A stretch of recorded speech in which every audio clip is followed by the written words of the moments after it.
We are delighted that you are here. We are marking many milestones. Not only is it the 15 años, but also the scholarship program has awarded nearly $1 million in scholarships. So we want to thank all of you for being a part of that.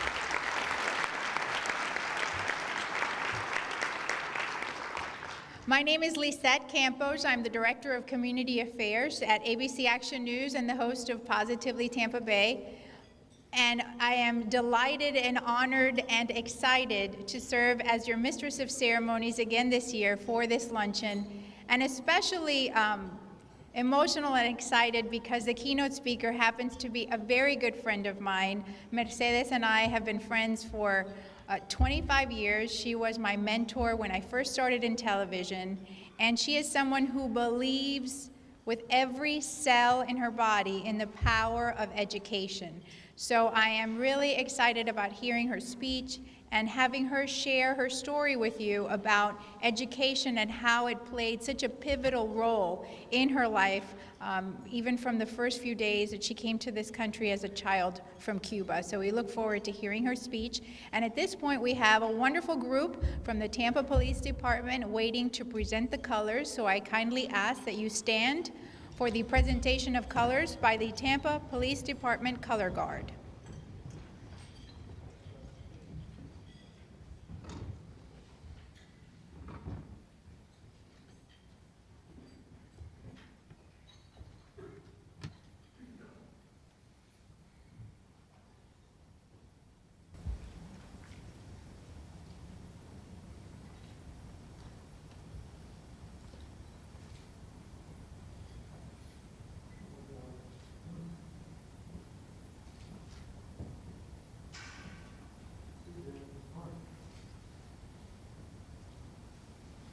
Please join me in the Pledge of Allegiance.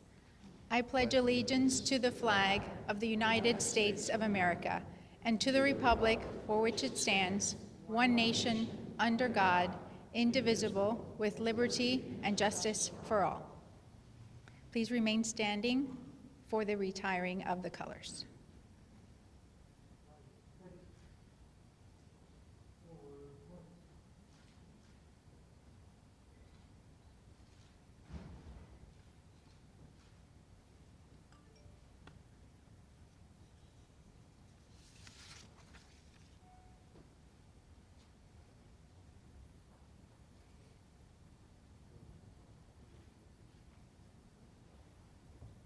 Please be seated.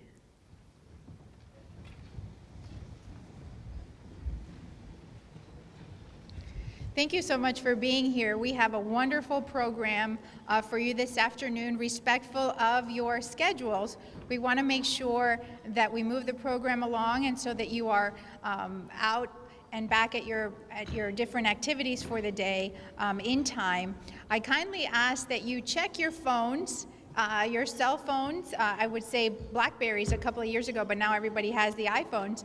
Please check your phones and please place them on ringer or silent so that there are no interruptions to the program. You are welcome to take plenty of pictures, and we welcome that, and we look forward to seeing them on your Twitter and your Facebook accounts.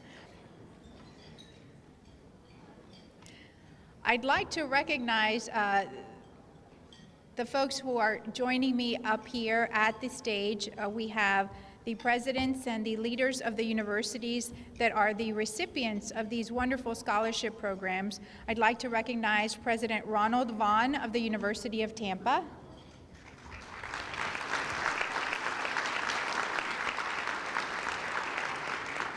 We have Patsy Feliciano, who is the Director of Diversity and Inclusion for the entire USF system, representing the University of South Florida.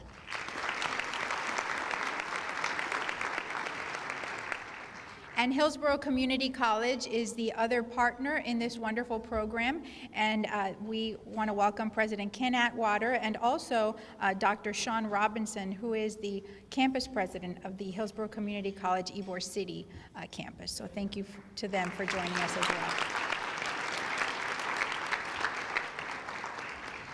And on the far end of the table, he did not bring the café con leche, but we will forgive him, is Mr. Richard Gansmart, who this year received the Leadership Award from the Hispanic Mayor Advisory Board. Very well deserved. Thank you so much for being here.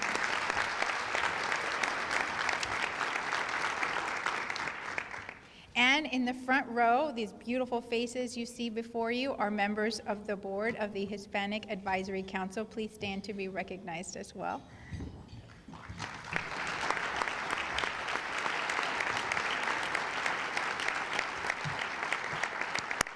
Please be seated. And so now to give you an overview, a brief overview, because this is such a special year, 15 years, $930,000 awarded in college scholarships, transforming so many lives. We have prepared a special video for you that includes some of the highlights of the wonderful work that the Latinos Unidos Scholarship Program is able to provide. So take a look at the video. Tampa needed Spanish-speaking police officers. Retired New York City street cop engages then-Mayor Bob Martinez. They form an advisory group to serve Hispanic community.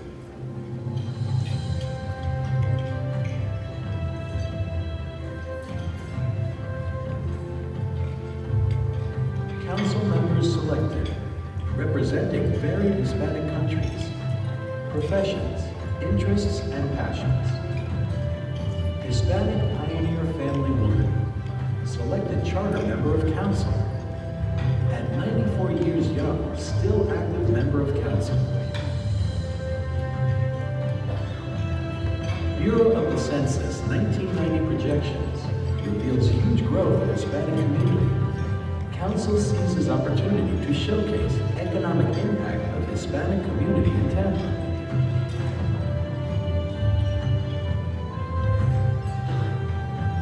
Highest-ranking Hispanic officer of the Coca-Cola Company, former special assistant to President Ronald Reagan, becomes first Latinos Unidos Luncheon keynote speaker. First Hispanic and first woman Surgeon General of the United States delivers keynote speech in 1999. 2001. She thought going to school was only a dream. Awarded first Mayor's Hispanic Advisory Council Scholarship. In 2007, graduated with a master's degree in educational leadership. Is impacting the lives of children in Tampa Bay.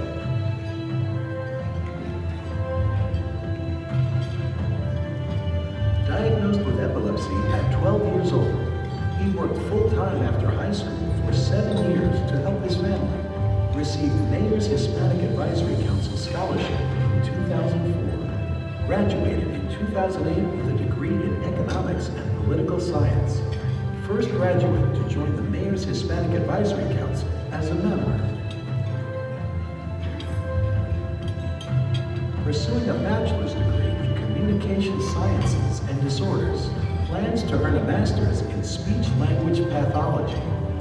Dreams of changing the lives of children with speech difficulties.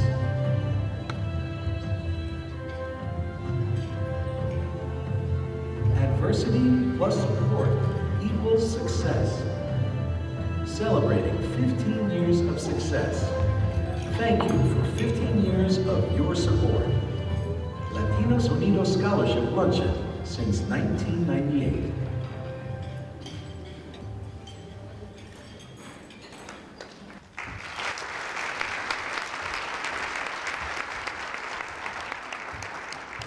I'd like to ask Milvia Cartaya, who is a USF scholar, and also Jessica Iredale, who is among the first recipients of the USF scholarship of the Latinos Unidos Scholarship Fund. I'm a little nervous today. Mercy, I never blunder, but today having you in the room is making me a little nervous. That's impossible. Milvia Cartaya and Jessica Iredale, please join me to deliver the invocation.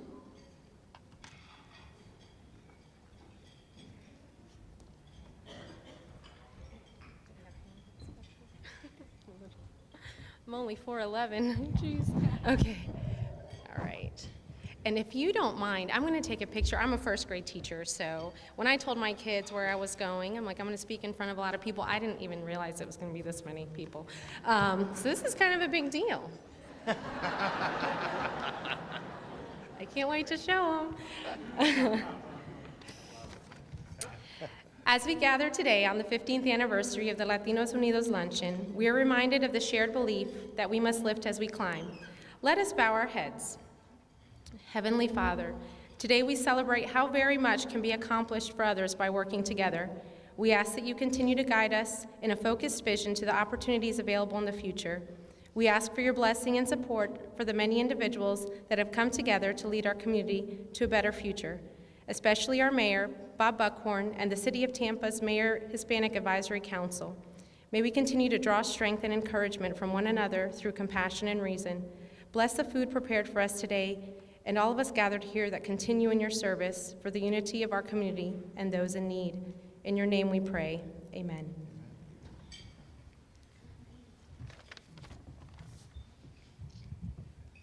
Durante este encuentro, para celebrar el 15º aniversario de nuestro almuerzo Latinos Unidos, reafirmamos nuestra responsabilidad como profesionales exitosos en nuestras carreras de compartir nuestros conocimientos y recursos con las nuevas generaciones para que ellos también logren el éxito. Oremos. Señor nuestro, hoy celebramos cuánto hemos alcanzado trabajando en comunidad. Pedimos que continúes guiando nuestros pasos hacia oportunidades futuras.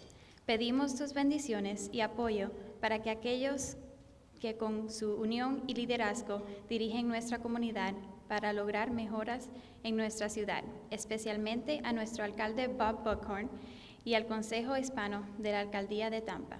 Te pedimos que nos permitas encontrar fuerza y apoyo entre cada uno de nosotros. Bendice estos alimentos preparados para nosotros hoy y a todos los que hoy nos encontramos presentes y los que unidos trabajamos para ayudar a nuestra comunidad y todo aquel que lo necesita. Esto te lo pedimos en tu nombre. Amén.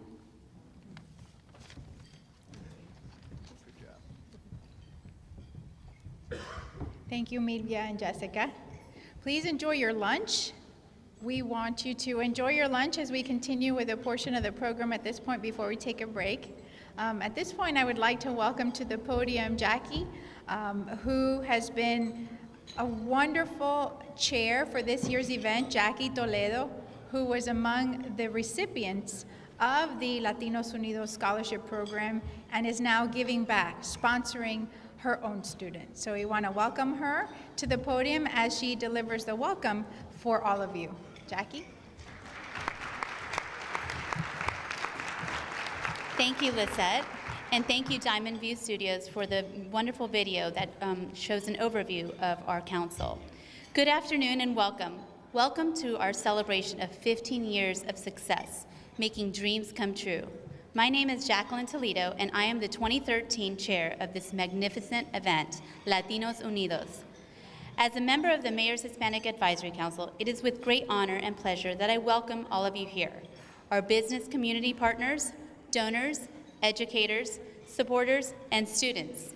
Yes, our students. That is the reason we are here to celebrate today. I would like to ask all of the students that are here today to stand up and be recognized. I know you're out there. Please stand up. And they're in the back as well. They are tomorrow's leaders. Their lives are being transformed because of your generosity. We thank you from the bottom of our hearts and appreciate everything that you're doing for us. Thank you for joining us. It is our commitment, along with our mayor, to develop and economically support bright, talented students to attend and graduate from the best institutions on higher education in our area: the University of Tampa, the University of South Florida, and Hillsborough Community College, represented here today by its leadership.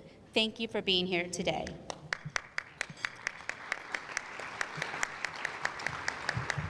The Mayor's Hispanic Advisory Council Endowed Scholarship Program was initiated in 1996, 15 years ago. An idea, a vision, and a goal then, and development, implementation, realization, and total success today in 2013. We have raised over $930,000 in scholarships, and this year, for the very first time, we are funding graduate scholarships at the University of Tampa. College degrees are the key to higher earnings in America. They are the foundation of a stronger community today. By helping young, bright minds obtain a college degree, we are not just helping them to achieve a better life, we are helping the betterment of our communities. As our mayor encourages us all the time, we want the best and brightest to achieve their degree and stay in Tampa. Help us develop our city, give our children a better life, and give them the best we have. Today, we have a great program, a recognized award-winning speaker, Mercedes Soler, from whom we will hear her message of hope, education, challenges, and commitments of a community moving forward as one. Thanks to all of you participating here today, our sponsors. Without your support, we could not make this happen. To the City of Tampa staff and their invaluable work and support, to all the volunteers and interns from UA, CDC, and Inroads, thank you for providing help today's event. My wonderful husband, who I always forget to thank, but has endured so much of me, late sleepless nights, Jose Toledo, I know you're here. Thank you. And to our Mayor's Hispanic Advisory Council members for their hard work and dedication in making 2013 another record-breaking year. Thank you. Chairing this event has meant so much to me, and education is very near and dear to my heart. In 1995, I was giving a Latino scholarship from the University of South Florida. Our very own Maritza Rovira Forino was my sponsor and mentor. And I couldn't believe back then that someone who I barely knew would believe and invest in me, in my future. But she did. And it was then that I realized I wanted to do the same for someone else in the future. After I graduated, 10 years after I graduated, I had the opportunity to provide scholarships at USF. And I was very blessed to be able to do that along with my husband. However, it took me 10 years to be able to do that, to have that opportunity. But today, you can make a difference. In front of you, you will notice that this year we have some pledge cards on the table. We encourage all of you to consider a small donation. There are no big or small amounts, only big hearts. We will be collecting these at the exit doors upon conclusion of the event. Let's help make dreams become a reality, and you can make a difference today. Thank you for being here today, and please enjoy your lunch. I'm going to take a picture of this too. Because when I go home, my 7-year-old doesn't appreciate the fact that I'm the mayor. She doesn't know what Daddy does. She says Daddy just talks a lot. But she got that from her mother. Her mother, on the day after I was elected, the next day, we woke up and I said to her, I said, Kathy, I said, this is really cool. You are now married to the mayor of the 3rd largest city in the state of Florida. She says, that's great. Now go take the trash out. Buenos dias. It's good to be here. Thank you once again for coming to celebrate our Hispanic heritage. For 15 years, this group, of which I am now lucky to have in my life, have made a difference in this community in ways that you don't even know. For 15 years, you have clearly understood what our obligation as community leaders and as parents and as educators and as business leaders is. And that is that we have a moral obligation to leave this city in better shape than it was given to us. We have a moral obligation that as we rise, we must also lift. We have an obligation to recognize that there will come a time when we'll pass that torch to a new generation of leadership. That we will leave this community for the next generation. And then the generation after that, which will be my 2 little girls. And that all of us recognize that we are better because of our diversity. But we also recognize that we have an obligation to reach down and pull people up along the way. And that everyone needs a chance to succeed. And that those kids in Town and Country, and those kids in East Tampa, and those kids in West Tampa deserve the same opportunities that my two daughters on Davis Island have. Now, don't worry about my two daughters. They're going to be just fine. But we can't give up on those other kids, because ultimately those are our kids too. Those are our kids. And how they fare will decide what this community and what this country is going to look like. Now, they may have come here by different means. They came to this country perhaps fleeing communism. They came to this country for better opportunities, perhaps. Their parents came 1 generation ago, 2 generations ago, 2 weeks ago for a better life. They came to America because they heard that this was a place of opportunity, that this was a place of hope. But more particularly, they came to Tampa. And we have an obligation to make sure that they have the same opportunities that we had. So for 15 years, you've been making a difference. You've been sowing those seeds. To the sponsors, this wouldn't happen without you. You are changing lives. Those young Hispanic students who now have an opportunity to move to higher education because of you have been changed forever. They're not going to be a statistic. They're going to be part of the graduating class. To these universities that have opened their hearts and opened their doors, to these young people, thank you. Because ultimately, we're not losing our best and brightest anymore. They're staying right here in Tampa, Florida. And they're going to be that next generation of leadership. And when we pass that torch one day to them, they're going to say about us that we did it right, that we made a difference, that we left them a great city. And you know what else? They will then reach down and help someone else up along the way and pass that torch themselves. So to all of you, this day, Latinos Unidos Day, is for you. God bless you.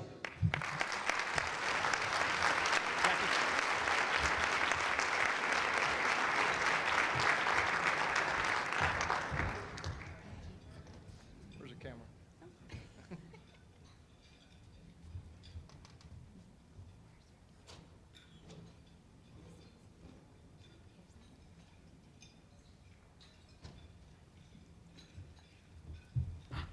He was waiting for me.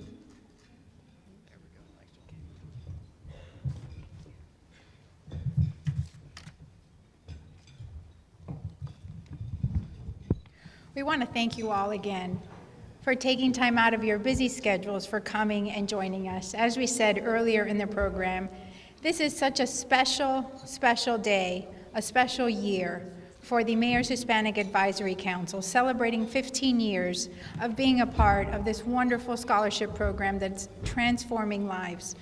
In this day and age, I think that it is quite an achievement to say that you have awarded $930,000 in college scholarships to local Hispanic students who might not otherwise have the opportunity to advance and to achieve their dreams of a college education, not just for themselves, but to advance their families and their future families. So it is my privilege at this point to introduce our keynote speaker, because I think that she is the perfect person to deliver this message of education and how important it is in a young person's lives. The program has a lot of the wonderful biographical information on Mercedes. She's been a network correspondent. She's traveled the world, Latin America in particular, interviewed presidents, dictators, politicians, members of parliament, and all those wonderful and exciting folks who make the headlines. But she's also had, in her career, the opportunity to interview everyday heroes who are making a difference in their communities every single day, and they do it with humility and they do it with grace. And she's shined the light on their stories as well. and that's what makes her an Emmy Award-winning journalist. Mercy has been nominated by the National Academy of Television Arts and Sciences at least 15 times. She is the recipient of 5 Emmy Awards, and she is the author of 2 books, and she currently anchors CNN En EspanÞol, NotiMujer. But the most wonderful thing about Mercy is her spirit. I've had the pleasure of being Mercy's friend for 25 years, and when I started at the Univision station in Miami as an intern, Mercy was the new reporter from Chicago. And so while folks were asking me to get coffee, or café in that case, and file away their papers, Mercy never treated me as anything other than the aspiring reporter that I wanted to be. And she said, "What do you want to be when you grow up?" And I said, "I want to be a reporter. I want to be like you." And instead of saying, "Oh, that's nice, go get me some café con leche," Mercy said, "Well, let's go about the business of helping you become a reporter." And over the next 2 decades, she's given me advice on everything from how to take a stand-up that I wrote 1 minute and 45 seconds to making it the 15 seconds that it should be, to advice on career and family. So without further ado, it is my privilege, my delight to introduce you to today's keynote speaker, Señora Mercedes Soler.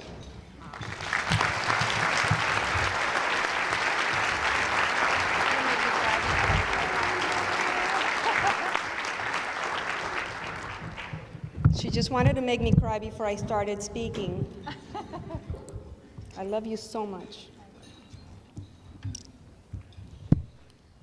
Thank you, thank you, thank you. I'm really, really thrilled to be here. I met a lot of people last night at the cocktail, and well, I talked to Lily, and we started talking. Immediately we hit it off because, of course, I said to her, we're friends who just met. And that's how I feel about going about my business, my business of life. I feel that we're just all about the same. We want the same things. We're just friends, and we're just coming into meeting each other at different times in our lives. When Lisette proposed that I come here 2 years ago, I said absolutely, positively. I'm so excited to do so. It took a long time, but I'm really, really thrilled to be here. Thank you. I'd like to thank a few people individually, and I actually practiced this last night. I'd like to thank the mayor. Mayor, let me see if I got it right. Bob Buckhorn. It's that Cuban accent. I said, I hope I say it right. I'd like to thank the presidents of the universities here today as well. Chair Grace Posada, thank you. Event Chair Jackie Toledo, you did a wonderful job. I loved your speech, and you were so worried. We worry so much about impressing others, and really it's not about impressing others, it's about just speaking from the heart and saying what we mean and just connecting at that heart level, because again, and as I said to Lily last night, we're all the same. We all want the same things. I want to thank particularly Maritza Roviro. You took it upon yourself 2 years ago to get me down here, and though it took 2 years, it was 2 years of patience and perseverance with the CNN Speakers Bureau to finally get them to okay this, so I'm grateful that you did. Thank you. Thank you all our invited guests. Thank you for supporting education. Before I continue, I'd like to thank one special person again. Lisette is more than a good friend of 25 years. Lisette is a person I admire, a person full of heart, a person with an immense drive, and I'm very proud to call her my sister. I love you.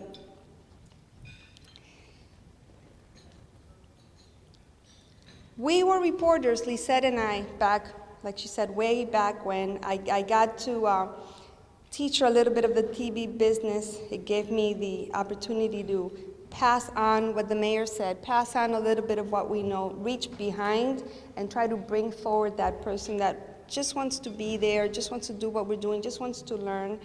And I've tried to do that throughout my career with as many journalists as I've met and have asked for the same opportunity. It's incredible how hard it is sometimes for people to just share talent. And it's so important to mentor, because if not yourself, sometimes, someday, it may be your kids, it may be a nephew who may need that mentoring. So I applaud all of you for being here today, for mentoring, and also for putting of your talents, of yourselves, and of your pocketbook to be here today. I hope everyone enjoyed their lunch. I certainly enjoyed my lunch, and as I enjoyed my lunch of arroz, no sé si era arroz con pollo, it was yellow rice and chicken, it was very yummy. 2 words kept popping into my head, 2 words. They were ketchup sandwich. I'll get back to that in a little bit. First, I'd like to speak about one of the most important topics that concerns Hispanic youth of today. And that topic, of course, as you all know, is education. The National Center for Education Statistics showed that in the year 2010, Hispanics were still dropping out of high school at a 15.1% average in comparison to the rest of the general population. That's a huge improvement from the 27.8% 10 years prior. However, in my book, that's still more than twice the rate of dropouts for the general population and absolutely unacceptable. Statistics show that Hispanics lag far behind national averages for post-secondary education and graduate diplomas. And though there may be multiple reasons for these lackluster numbers, the prevalent motive continues to be, as we all know, economics. Many Hispanic kids are disadvantaged from day one, from the first day they step into their kindergarten class. This may be due to the neighborhoods they live in, the types of resources a school district has allotted to their schools. I know from raising my own kids within the Miami-Dade public education system that a zip code with a higher per capita household income means that a school where parents are higher educated, value education more, and dedicate time and talent as well as personal wealth to make sure teachers get the tools they need to create a better environment for students, those kids in that school are going to do better. And I also know that busing hasn't necessarily helped to change this equation. I've been a room mother. I volunteered countless hours to help incoming foreign students and help them learn English through ESOL classes. Every year without fail, I've informed every one of my children's teachers to count on me if they want to develop a special project, something that the district or the PTSA just isn't going to cover. If they need funds, an extra $100, an extra $200 to create a project, to take a field trip. But at the same time, I understand that I've developed a career that affords me these small acts of philanthropy, and I understand that the majority of parents can't afford these luxuries. Sometimes they can't even afford to send lunch from home to get their kids through the day. These families are barely scraping by. Which brings me to the ketchup sandwich. I love ketchup.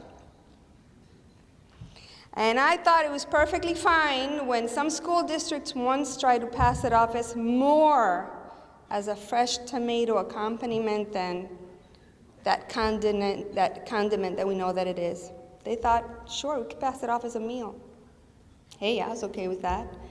And that's because when I first arrived in this country after leaving Cuba at age 9, and then spending 3 years in Spain, where, by the way, I wasn't allowed to go to school because I wasn't a national, so I lost a couple of years of schooling.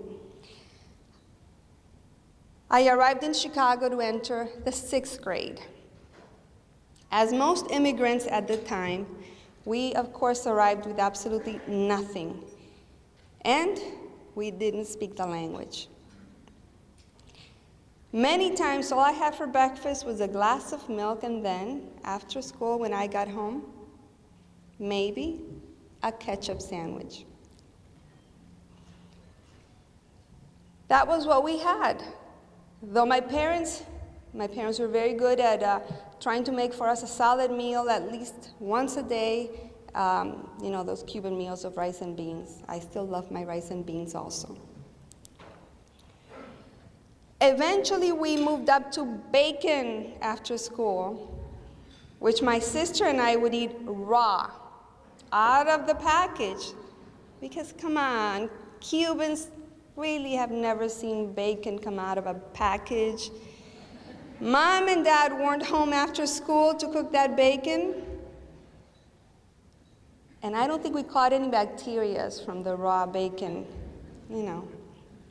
Till this day, I gotta tell you, bacon is bacon, and bacon is awesome. Awesome, of course, brings me to my mom. My mother is a PhD in pedagogy, or teaching. She did a master's in psychology. In Cuba, she directed a nationwide home for the elderly program, and after arriving in the US in her 50s, she enrolled in community college to learn the language. At the same time, she was working 2 jobs, one of them the overnight shift, cleaning toilets in a hospital. This was the PhD. My dad, on the other hand, was a Renaissance man, a man who would build you a house, would navigate a cargo ship from Spain to Miami. He could ride a tango. He was brilliant, very well read, but only had a 6th grade education. My grandfather was a cop, and he was killed in the line of duty. And at that time, in the 1930s, a family, all they could do without a father was send the kids off to work. And that's what my father did when he was only 12 years old. And that was Havana in the 1930s, a tale of 2 cities. From the first day I arrived in Chicago's grammar school, Helen C. Pierce Grammar School, our grammar school, and I have to say our because I have a twin sister, and our stories are very much intertwined. The first English language word I learned, and I want to give you all a try. What do you think that word was? Ketchup. Ketchup? I wish.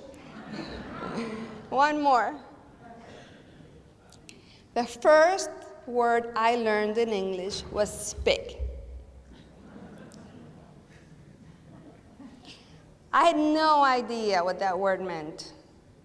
I knew it was a nasty word. It just came with that connotation. It wasn't said right.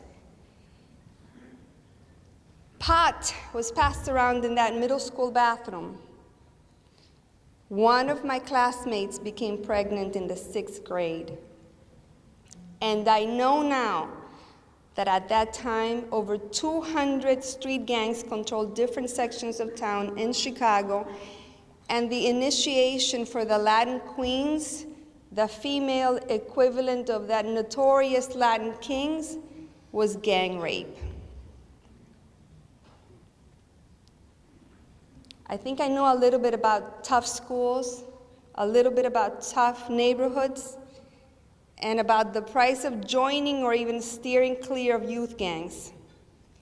I know a little bit about poverty and just a little bit about being hungry. But I also know this.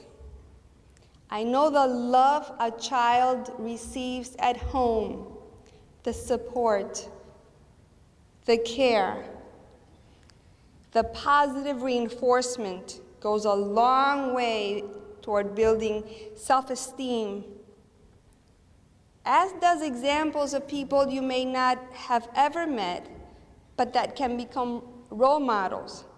Like in my case, my own mother, and also people that I saw on television, Barbara Walters, television reporters and anchors whom I never met, but inspired me just by being there, by existing, by being. I eventually got accepted into a magnet high school, worked for the school newspaper, the yearbook, and I nurtured that dream inspired by those reporters and those anchors while still in my infancy. I ended up going to college, but I could only emulate, sadly, those American reporters and anchors because Spanish television was still in its infancy. It didn't exist. There was no one for me to emulate. There wasn't Lisette Campos to hold her hand back and pull me forward. When I was finally accepted into Loyola University, it was a bit of a disappointment. Of course, I'd wanted to go to Northwestern, I'd wanted to go to Columbia, those cradles of American higher education. Though I have to admit, I wrote a terrible essay to Northwestern, which promptly said no. They rejected me, they turned me down. I didn't really bother with Columbia University because I knew I didn't have the funds. I couldn't pay for it.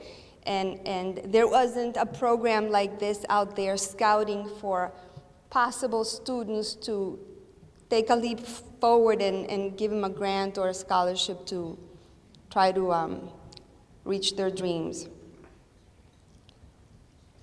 In retrospect, I wish I could have had, or I would have found better guidance. I had only been in this country for 4 years. So from 7th, 8th grade, and then end of high school to try to get into one of the Ivy Leagues was kind of hard, which was my dream. That was my goal. My writing got a little better. I ultimately, as I said, attended Loyola University, and this turned out to be a blessing in disguise. Loyola has, to this day, a radio station, and at that time, they had a 6-hour block of programming on Sundays called Dimensión Latina. While still a senior in high school, I applied to Dimensión Latina to try to do their news cut-ins. And they said, sure, come on in, do the cut-ins. I had no clue, and this was in Spanish, folks. So here I am, already immersed in English. Let's go back to relearning Spanish, or professional Spanish, to do radio cut-ins. Sure, they said, come in and do the work. Why? Because it was volunteer. I mean, what other teenager in their right mind wants to go to a radio station that's a bus and 2 train rides away from home through snow and sleet and spend her full Sunday? Crazy, right? During the weeks, I worked at a supermarket, and with that job, I did add a little bit of financial aid and made it through college. I have our wonderful, wonderful president, Ronald Reagan, to thank for cutting financial aid at that point and made it a little bit more difficult for me. I do have to say that toward the last semester of my university, I ran out of money. And it was in question whether I'd be able to graduate with the rest of my class or not. Lucky for me, Tomás Martinez, the guy who started that program, Dimensión Latina, 30 years ago, and the show is still on the air, by the way, agreed to pay for my last semester. And that's only because I threatened him that if he didn't, I couldn't marry him. Because I wouldn't get married if I didn't bring home that diploma to mommy and papi. He paid for my last semester. I graduated in May. We were married in June. And by April of the next year, I had been offered a job with Univision's local stations, both in Chicago and in Miami, because of course all that 5 years of radio experience sealed the deal.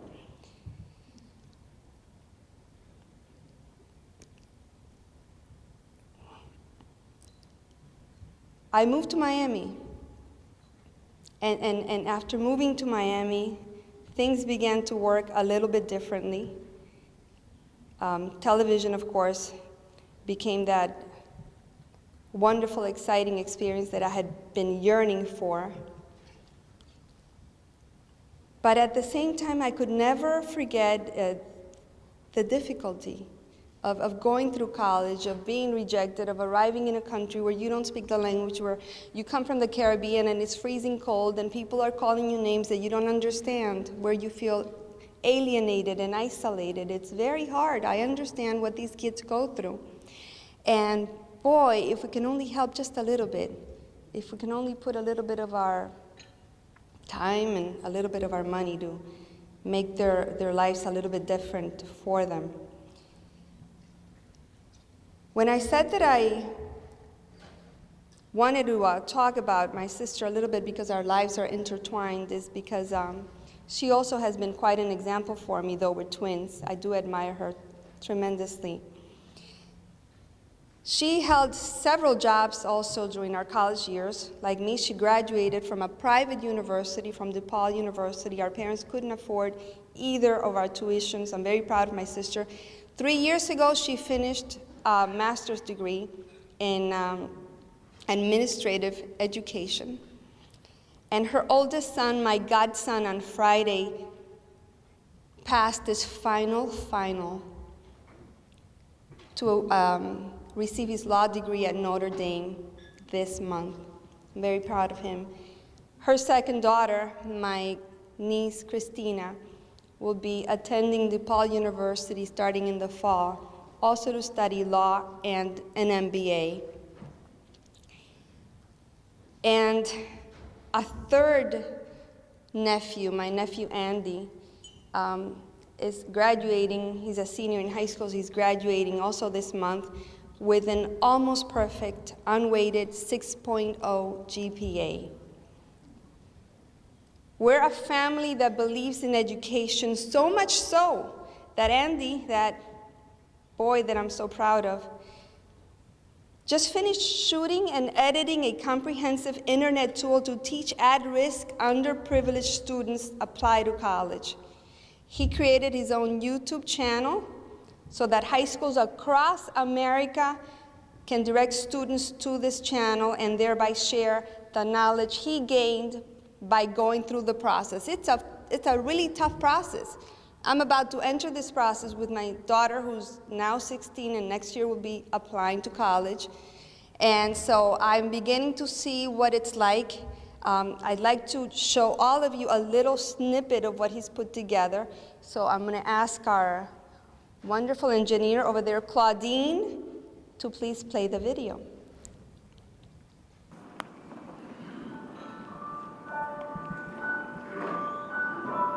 College can be attainable. They just have to plan according to what they have. And they need to dream about their success. They need to dream about the reality of what they have and where to go with that reality.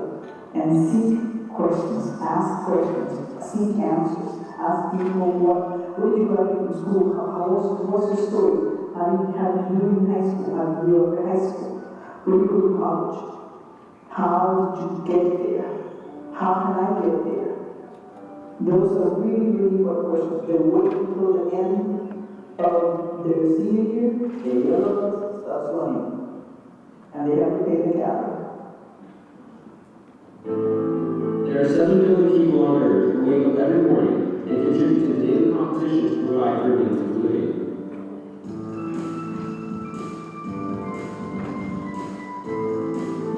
Among the 7 billion are the 310 million that compete in the United States alone. And among them, 50 million American high school students working to pursue education sit in one of the 98,000 public high schools dispersed throughout the United States. In Miami-Dade County, there are 435 schools, 37 of which are public high schools.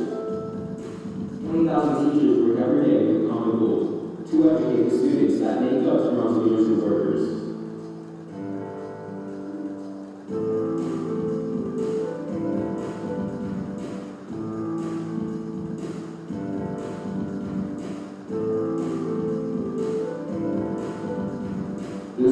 20,000 teachers educate 350,000 students every day.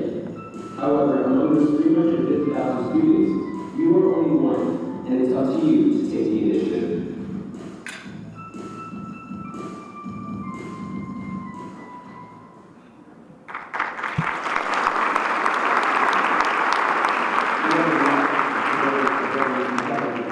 Which has become globalized. Students need to be able to compete, need to be able to navigate the new knowledge-based economy. The competition is no longer between students in Miami, let's say, in Broward County, or students in Miami and New York, Chicago, or LA.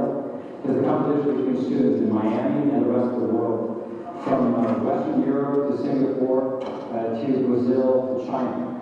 And the only way to guarantee that students who graduate today will be able to outcompete their international counterparts is by ensuring that they have a college education, that they have the skill set that will enable them to do better than folks out there in the rest of the world.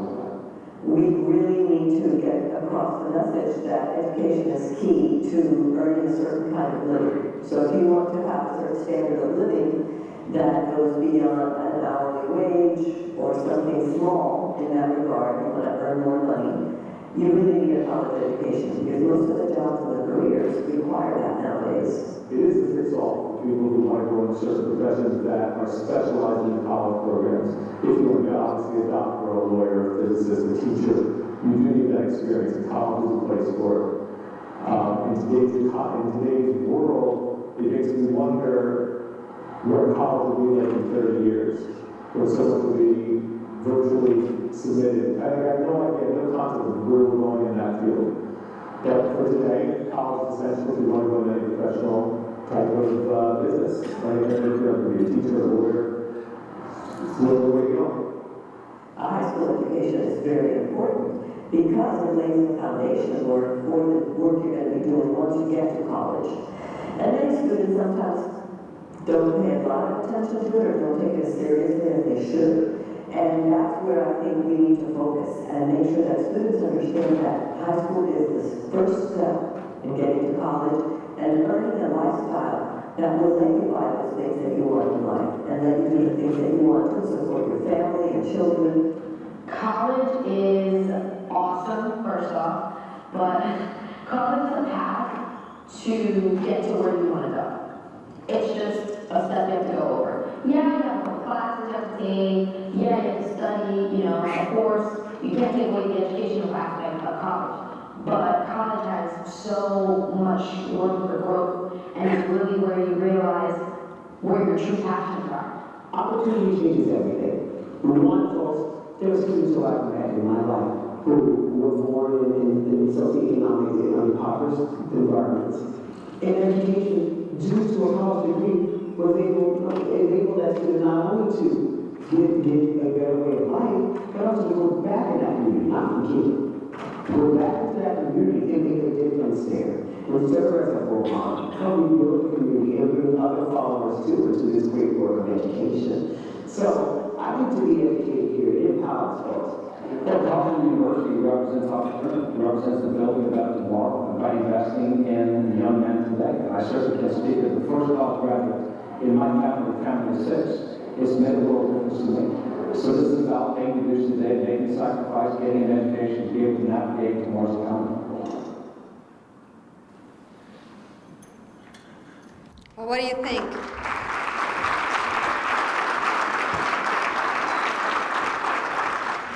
That was my little nephew as the main star and my older nephew as the narrator. That's only the first 5 minutes of this 1 hour educational tool that he created, and anyone who's interested in knowing more about it can talk to me or Lisette right after our lunch.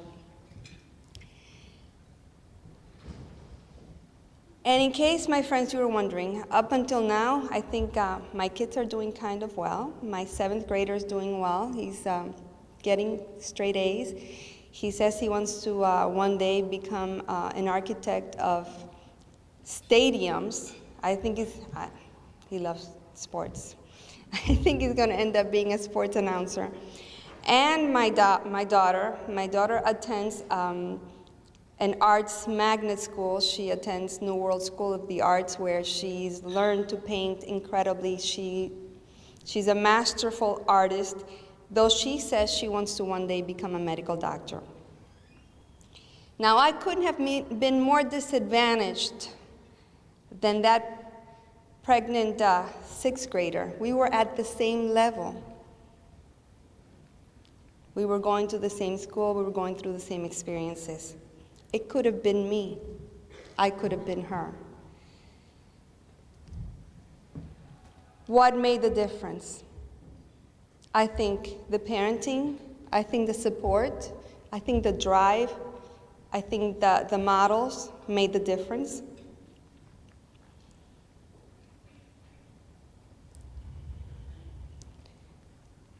I'm sure that there's still hundreds, if not thousands of Hispanics going to school every day and coming home to that ketchup sandwich or whatever its equivalent for their family. But just like I once did, their real hunger is to move forward in life, to be able to get ahead, to get that education that all those professional administrators are talking about. All of them, a lot of them, were underprivileged. They are Hispanics, they were blacks, they had handicaps. But some way, somehow, they made it through the system, and here we are trying to now help each other with encouragement, with financial help, with those scholarships that are being offered through this program and through this wonderful initiative. I think all I have left to say is that I'm very humbled after seeing some of the previous keynote speakers that have been invited here before me. I'm very grateful for the invitation to be here and speak with you today, to speak to you in my adopted language, though I tried to kid President Vaughn last night that I was going to do the speech in Spanish. I think he took me serious. It's thanks to my wonderful education that I can now broadcast on a daily basis to over 36 million households, to our entire continent. I try not to think about that when I'm in front of the camera. Luckily, I'm in a studio with, now everything is so robotized that there are no camera people, there's no one in the studio but me. So I don't think about the 36 million households, but it's really amazing that I've been able to do this all these years. It's to me, a dream come true. It's incredible. And I'm very happy to see on our tables those little cups of cafecito for CNN Latino, so that I now know that our content will be available not necessarily on cable, but also in a broadcast, open broadcast here in the Tampa area. So look for CNN Latino in your television cable, even though it's not on cable, it's on broadcast. But I think most importantly, I do have one little reminder of those high school days that I carry with me. And not to say that it's a chip on my shoulder, but it does make me very proud to think of that high school teacher that I once had in my senior year, my fourth year in high school. His name was Mr. Rogers. And Mr. Rogers taught me about journalism. And I'm very grateful to him for that. But he also told me to forget about it. He said, you're never going to be a TV broadcast journalist because you have an accent. Well, 20-some years later, I'm here to prove that he just didn't get the whole picture. And I'm here to prove that anybody who really puts their heart to it can accomplish what they want. Thank you, gracias.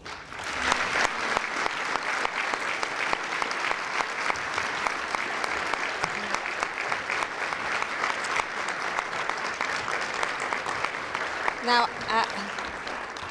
I know you didn't get any of the gossip, any of the 25 years of TV gossip, and Lisette really wanted me to tell you some anecdotes about being on TV and meeting all these people. And you know what?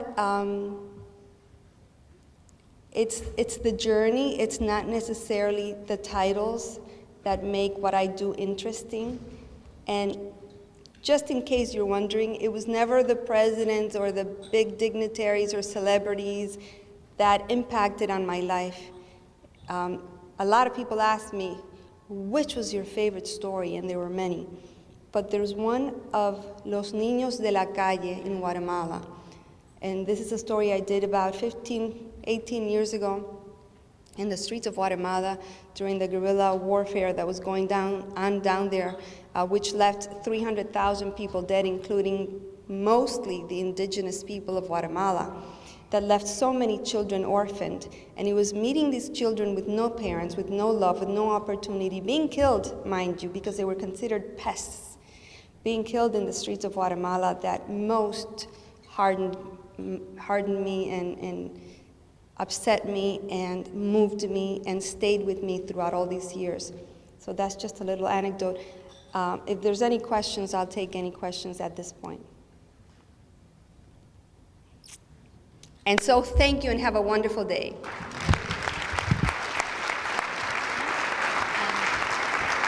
Thank you so much, Mercedes. On behalf of the council and the city of Tampa, we'd like to present a small gift of the Book of Tampa Bay, and hopefully you'll come back soon and visit us. I hope to. Thank you so much.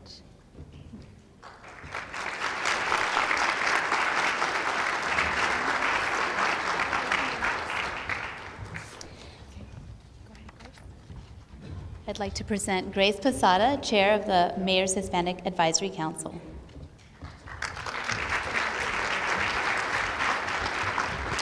Thank you, everyone, and thank you, Mercedes, for your lovely conversation this afternoon.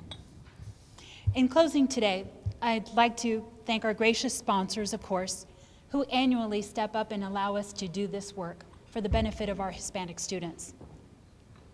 Secondly, I'd like to thank our visionary mayor, Mayor Bob Buckhorn, for his guidance and leadership and the empowerment that you share with my fellow council members.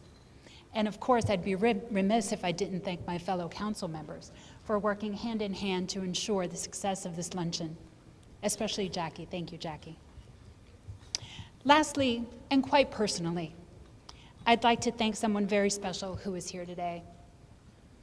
At the vulnerable age of 24, this young woman, while 9 months pregnant with her first child, stepped onto an airplane, left her native Cuba, and as many immigrants have done, began a new life in the United States. Her focus was not to take, but to give. Her example demonstrated to me that this land of infinite opportunity and freedom is the most valuable. 90 miles may seem little, but for many of us for whom the immigrant story is all too personal and all too real, we know that 90 miles equates to a new life. That woman I'm very proud to share with you today is my mother, Felina Maceda. Gracias, mami, por ser mi inspiración, mi fortaleza, y por la bendición de Dios, mi madre. Thank you, everyone, for your support. My fellow council members, thank you for the lovely year that you have shared. Thank you, Lisa.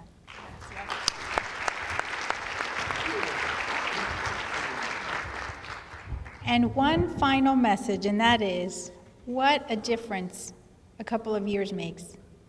When we've had this lunch, we've talked about sharing our culture, our language, our food, our music, and I don't think that we realized the limitations to sharing that on the broadcast spectrum when it came to television. And today, it makes me very excited to know that Lily Gonzalez is here. She's the Vice President and General Manager of University of Tampa, and their new anchorman is Jose Gray, a very good friend of ours, of Mercy and mine. He started his first day on the job at 6 p.m. and 11 p.m. was last night. Jose Gray, please stand. Jose, I'm going to embarrass you.